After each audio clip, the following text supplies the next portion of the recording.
Dewan juri pahami bahwasanya pada status quo anak-anak ataupun siswa yang masih berusia di bawah 18 tahun dilarang ataupun masih belum bisa mendapatkan hak pilih mereka.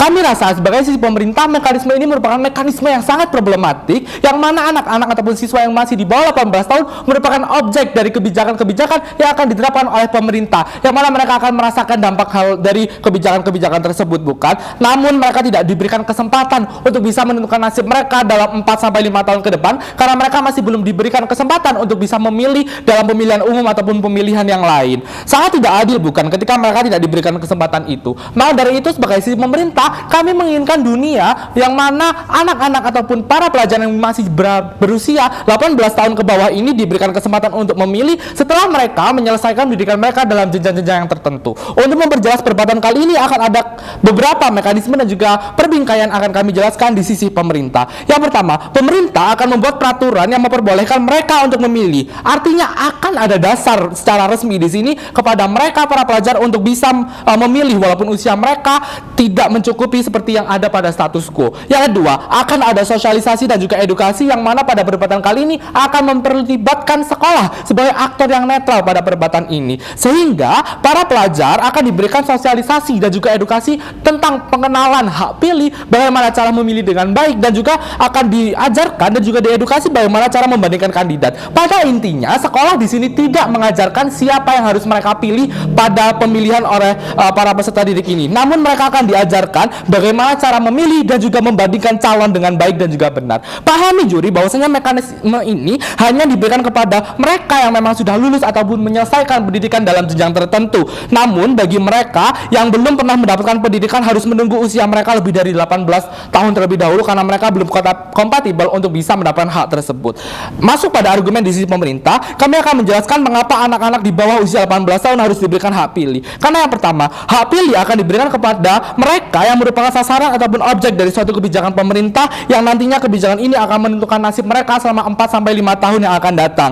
Dengan pada perdebatan kali ini, konteks yang perlu ditekankan oleh pemerintah adalah sektor pendidikan, yang mana pemerintah harus memberikan biaya-biaya sekolah yang ringan, mengadakan beasiswa dengan mudah, memangkas adanya pungli-pungli yang ada di dunia pendidikan pada status quo, dan juga membentuk kurikulum pendidikan dengan tidak semena-mena. Yang artinya di sini para pelajar juga memiliki keharusan untuk menentukan kebijakan-kebijakan tersebut, bukan, dengan cara mereka mendapatkan kesempatan untuk memilih dan juga menentukan siapa calon yang akan memberikan kebijakan-kebijakan yang akan bisa memberikan dampak baik pada mereka sebagai seorang pelajar di masa sekarang ataupun di masa yang akan datang, Dewan juri. Yang kedua, orang tua maupun orang dewasa lainnya yang sudah mendapatkan kesempatan untuk memiliki hak pilih masih belum cukup pada status quo. Karena apa? Yang A, mereka tidak merasakan secara langsung dengan kebijakan-kebijakan pemerintah yang diterapkan dalam dunia pendidikan. Pada contohnya pada pergantian kurikulum yang terus-menerus, bagaimana beban dalam sekolah, biaya sekolah yang mahal, mereka tidak bisa merasakan hal tersebut. Dan yang B, orang dewasa pun akan bisa termakan suap, bukan, seperti serangan fajar pada contohnya. Dengan adanya hal ini akan sangat jahat kepada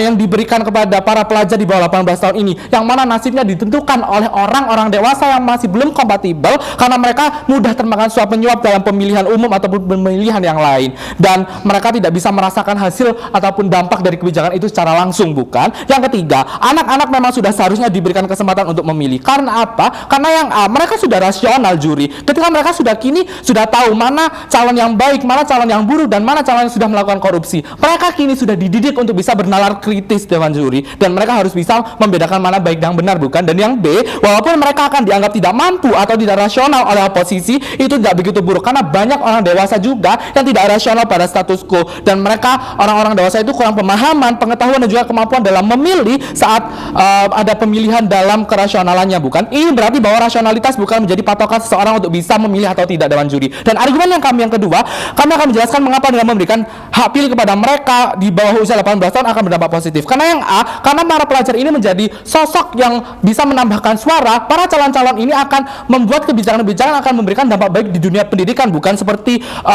beasiswa yang banyak, biaya sekolah gratis, menurunkan UKT sehingga akan menarik banyak suara. Dan yang B ini akan membiasakan para pelajar untuk bisa berpikir kritis, membiasakan mereka untuk membandingkan segala sesuatu dengan baik, dan membiasakan kehidupan mereka dengan hal positif, sehingga keikutsertaan para pelajar ini dalam pemilihan akan memberikan dampak yang baik dalam dunia pendidikan yang akan berimplikasi juga pada masa depan mereka dan juga masa depan negara